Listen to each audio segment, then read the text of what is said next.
முத்தமிழறிஞர் தலைவர் கலைஞர் ஆட்சி காலத்தில் என் பண்ருட்டி சட்டமன்ற தொகுதி நெல்லிக்குப்பத்தில் பேருந்து நிலையம் கட்டப்பட்டது.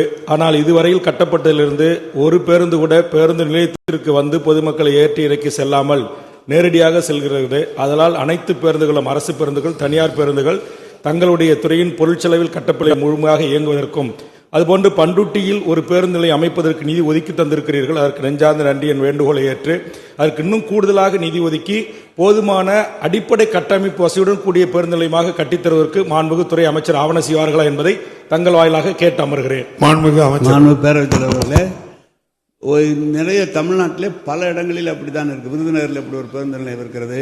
நமது ஆம்பூர் பகுதியில் ஒரு பேருந்து நிலையம் தனியாக கட்டப்பட்டு பேருந்துகள் இயக்காமல் இருக்கிறது. அதுக்கெல்லாம் சென்று போய் பார்த்தோம். ஏன் பேருந்து நிலையம்? இப்போது பைபாஸ் சாலை வந்திருக்கிற காரணத்தால் உள்ளே செல்லாமல் நேரடியாக செல்கிற மக்கள் அதை விரும்புகிறார்கள். ஏன் அங்கே போய் லேட் பண்ணுறீங்க, கொண்டு போ அப்படின்லாம் சொல்கிறாங்க. நம்ம ஆர்டிஓ, நம்முடைய போக்குவரத்துறையின் சார்பாக ஆர்டிஓவிடம் சொல்லி அதை உடனடியாக எல்லா பேருந்துகளும் அங்கு செல்ல வேண்டும். இல்லை என்று சொன்னால் நடவடிக்கை எடுக்கப்படும் என்று சொல்லலாம். எனவே பண்ருட்டியை பற்றி சொல்கிறீர்கள், நான் கவனிக்கிறேன்.